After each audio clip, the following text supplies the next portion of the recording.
Aku lakuin ini untuk ngisi waktu luangku. Hai guys, welcome back to my channel. After a long time aku nggak nongol di sini. Akhirnya aku kembali dengan membawa topik-topik yang lebih fresh ya sepertinya. Jadi kali ini aku mau ngebahas tentang apa aja yang aku lakuin kalau misalnya aku punya waktu kosong. Oke, mumpung sekarang juga udah mulai musim-musim masuk kerja, masuk kuliah gitu ya. Jadi kadang-kadang kita ngerasa nggak sih kalau misalnya hidup kita gitu-gitu aja atau kayak rasanya flat gitu loh. Nah, kalau kalian ngerasain itu, tandanya kalian butuh kegiatan-kegiatan baru ataupun suasana baru dalam hidup kalian sehingga kalian bisa terbebas dari yang namanya keflatan atau kebosanan hidup itu. So di sini aku mau rekomendasiin kalian kegiatan-kegiatan atau activities yang aku lakuin kalau misalnya aku punya waktu luang atau waktu kosong. Ya sekedar buat ngisi ataupun buat jangan sampai kalian bosen aja. Tapi yang pasti yang aku share di sini adalah based on my experience. Juga pastinya ini merupakan hal-hal yang sangat mudah dilakukan ya. Yang pertama, beres-beres kamar. Well, ini kedengarannya kayak klasik banget ya. Kalau bosen beres-beres aja. Kalau misalnya nggak ada kerjaan ya beres-beres rumah atau beres-beres kamar aja. Memang kedengarannya klasik, tapi percaya deh kalau misalnya beres-beres kamar itu berpengaruh loh ke psikis kita juga. Selain badan kita yang bergerak menjadi lebih banyak gitu ya kan, kita nyapu, terus kita ngepel, terus kita kayak bersih-bersihin debu gitu ya. Itu tentunya bikin badan kita menjadi lebih bugar. Dengan bersih-bersih rumah atau beres-beres kamar, kalian tuh bisa kayak nge-refresh gitu loh. Kalian bisa ngelihat barang-barang yang kotor jadi bersih, barang-barang yang berantakan jadi rapi. Terus juga badan kalian pastinya juga bergerak gitu kan. Jadi tentunya bisa bagus untuk kesehatan badan kalian sendiri maupun jiwa kalian gitu. Jadi kita ngelihat ada perubahan dari kamar yang kotor atau kamar yang berantakan menjadi kamar yang lebih rapi kayak gitu. Karena kerapihan kamar itu justru menjadi salah satu kesenangan gak sih? Kadang kalau kamar itu rapi, kita jadi lebih nyaman, kita jadi lebih fokus kalau mau kerja juga, terus kita juga jadi lebih kayak indah aja gitu dilihat. Yang kedua, baca buku. Well, gak semua orang memang suka baca buku, tapi baca buku itu bisa jadi salah satu pilihan kamu kalau misalnya kamu lagi ada waktu kosong. Membaca itu dapat membantu otak untuk menjalankan fungsinya secara optimal, jadi kayak melatih fokus kita. Dengan kebiasaan membaca buku selama 30 menit sehari, dapat membantu menurunkan tekanan darah dan tentunya meredakan stres. Kamu bisa pilih buku sesuai dengan genre yang kamu suka. Jadi kalau misalnya kamu tuh bukan tipikal yang orang baca buku-buku yang saintis atau buku-buku ilmiah gitu, kamu bisa banget tahu coba baca buku-buku yang kayak buku-buku lucu, buku-buku yang funny, terus atau buku novel gitu-gitu, bisa tahu. Itu bisa menghibur kita dan juga bikin kita punya perspektif lain tentang apa yang terjadi di dunia ini kayak gitu. Terus juga bisa melatih fokus karena kan kita ngebaca ya, baca buku bener kayak detail gitu, jadi bisa ngelatih fokus kita gitu. Nanti aku bakal bikin video terpisah tentang gimana sih cara kita menumbuhkan habit membaca. Yang ketiga, nonton film. Well, ini merupakan salah satu hobi atau salah satu kegiatan favorit hampir semua orang gitu ya. Jadi kayak orang-orang kalau bosen pasti kayak rata-rata ya, mungkin gak semua tapi rata-rata kayak oke, aku mau nonton, oke, gue mau nonton film terbaru, gue nonton gitu. Jadi menonton film merupakan salah satu hal positif yang menurut aku bisa kalian lakukan kalau misalnya kalian punya waktu kosong. Tapi aku punya saran. Nah, kalau misalnya kalian ingin menjadikan waktu nonton kalian itu menjadi waktu yang lebih berkualitas, kalian bisa banget coba nonton film-film yang melatih critical thinking kita, atau film-film yang mengandung unsur saintis, misalnya film tentang kedokteran, film tentang forensik, film tentang agent yang kayak detektif gitu ya. Jadi kayak bisa menambah ilmu kita dan juga menambah perspektif kita dalam berbagai dunia atau pekerjaan-pekerjaan yang saintis seperti itu. Lanjut, yang selanjutnya adalah olahraga. Oke, olahraga ini merupakan salah satu kegiatan yang juga digemari oleh orang-orang banyak. Olahraga tuh nggak mesti yang kamu harus, ya kalau kamu punya duit boleh sih kamu ke gym gitu ya. Kamu sewa coach gitu buat ngelatih kamu gitu. Boleh banget, tapi kalau misalnya kamu mau cari yang lebih simple dan lebih murah, kamu bisa banget cuma sekedar lari gitu ya. Atau kalau kamu yang di Jakarta bisa banget lari di GBK atau lari keliling kompleks, itu juga udah termasuk olahraga sambil denger musik gitu kan enak ya. Aku aku punya rekomendasi juga buat teman-teman yang ada di Jakarta atau di lokasi di Jakarta. Aku tuh sering banget kalau misalnya lagi capek atau lagi stres aja gitu, lagi banyak pikiran, aku keluar ke GBK. Aku keluar ke GBK malam-malam biasanya untuk jogging, karena di situ sumpah seru banget. Walaupun dingin banget sih ya, karena kan malam ya.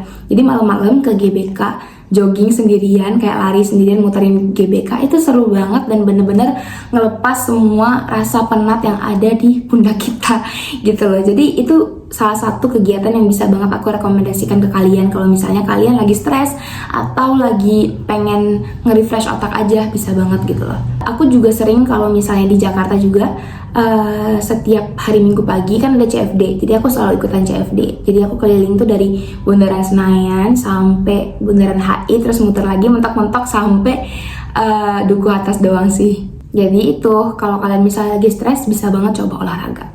Selain bikin tubuh sehat, bikin otak kalian juga sehat. Selanjutnya, memasak. Oke, well ini mungkin kedengaran sebagai kegiatan yang cukup menarik untuk para cewek-cewek, tapi mungkin tidak menarik bagi para cowok-cowok. Tapi trust me, cowok-cowok juga bisa banget coba buat masak. Apalagi mungkin cowok-cowok yang notabene mahasiswa terus ngekos, atau yang lagi kerja terus ngekos, yang jauh dari orang tua, atau yang benar-benar tinggal sendiri, yang mau nggak mau kan harus masak ya.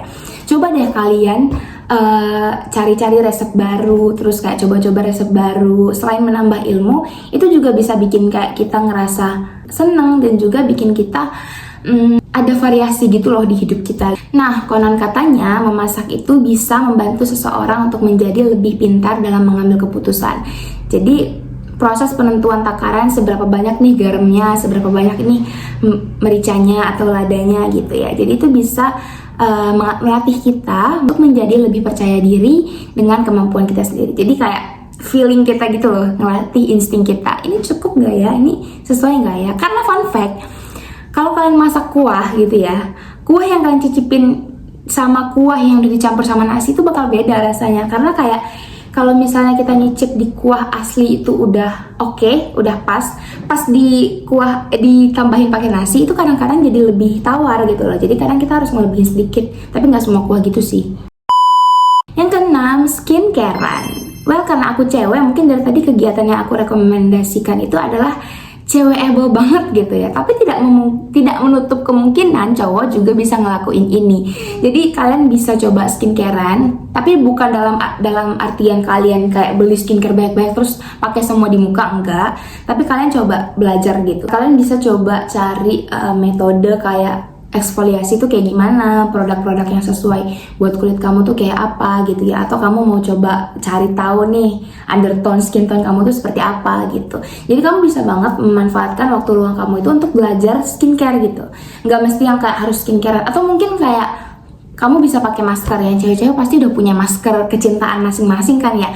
Kalian bisa coba pakai masker, terus sambil pakai masker tuh kalian buka YouTube, buka apapun itu, terus kalian cari tuh gimana caranya eksfoliasi, atau perlukah aku pakai retinol, atau apa-apa aja yang perlu aku persiapkan supaya kulit aku tidak jerawatan kayak gitu. Jadi bisa banget manfaatin waktu-waktu kosongnya itu untuk belajar skincarean. Well, mungkin ini yang terakhir dari beberapa rekomendasi aku yang udah aku rekomendasikan tadi ke kalian adalah ikut kelas-kelas atau seminar-seminar online maupun offline. Nah, ini tuh merupakan salah satu kegiatan favorit aku kalau misalnya aku ada waktu kosong. Aku ngerekomendasiin kalian buat ikutan kelas-kelas online maupun offline dari KTNG Sangsang Univ. Nah, di situ tuh aku udah beberapa kali ikutan kelas online maupun offline-nya, dan pastinya itu seru banget. Dan selain kalian bisa menambah skill kalian, menambah kemampuan kalian dalam banyak hal, kalian juga bisa dapet teman baru yang tentunya sangat suportif. Aku udah dapet banyak banget teman baru dari KTNG Sangsang Univ itu, dan berita baiknya adalah itu semua gratis ya. Jadi buat kelas-kelas online-nya itu biasanya lewat Zoom, dan dia juga menyesuaikan sama jadwal kegiatan kita. Jadi biasanya kelasnya kalau nggak sore ya malam gitu. Dan kalau yang lewat Zoom ini biasanya itu ada kelas tentang daily English, terus juga public speaking, personal branding, terus juga gimana cara bikin LinkedIn. Pokoknya yang nambah skill kita gitu ya untuk mempersiapkan karir kita ke depannya. Nah, terus juga ada kelas-kelas offline. Kelas-kelas offline ini menurut aku kelas yang sangat-sangat amat seru karena kita datang langsung nih ke titik offline-nya. Jadi KTN Jasangsang Univ itu kalau nggak salah ada di beberapa tempat, yaitu di UNJ, Universitas Negeri Jakarta, terus juga ada di BINUS Bekasi, sama yang terbaru dia baru buka di Jakarta Barat, di apa ya lupa, kalau nggak salah Untar gitu deh. Nanti aku bakal nyantumin deh tempat-tempatnya. Kalau misalnya tadi kan aku ngebahas di kelas offline ya. Nah, kelas offline itu seru banget, ada K-pop dance buat kalian para K-popers yang mau belajar dance. Terus juga ada yang namanya cake decoration. Aku pernah ikutan. Jadi kayak kita ngelukis cake dan pastinya diajarin juga. Dan spesialnya kuenya bisa kita bawa pulang. Jadi kan lumayan banget ya buat nyemil gitu. Selain itu ada juga latih vokal, terus juga ada pound feet. Pokoknya banyak banget kelas-kelas online ataupun offline yang bisa kalian ikutin, dan dia setiap bulan kalau nggak salah dia selalu buka batch-nya gitu. Jadi kalian bisa langsung daftar supaya kalian nggak ketinggalan kesempatan yang luar biasa ini, karena ini gratis guys. So itu tadi beberapa rekomendasi kegiatan-kegiatan dari aku based on my experience untuk mengisi waktu-waktu luang kalian. Gimana? Kira-kira ada nggak yang sesuai sama kalian atau yang sudah pernah kalian lakuin gitu ya? Boleh banget share di kolom komentar. Atau mungkin ada yang bisa ngerekomendasiin kegiatan-kegiatan menarik lain supaya teman-teman kita lain yang nonton video ini bisa tahu dan juga bisa nambah rekomendasi kepada mereka juga. Nanti kalau misalnya aku tiba-tiba muncul ide buat ngasih tahu kalian kegiatan-kegiatan lain yang menarik, boleh banget, nanti aku langsung bikin part 2-nya. So, thank you so much buat teman-teman semua yang sudah menonton dari awal sampai akhir. Terima kasih sudah support video ini, dan juga mohon maaf kalau ada salah kata. Jangan lupa like, comment, dan juga subscribe video ini dan juga akun aku. So, terima kasih, sampai jumpa di next video. Bye-bye!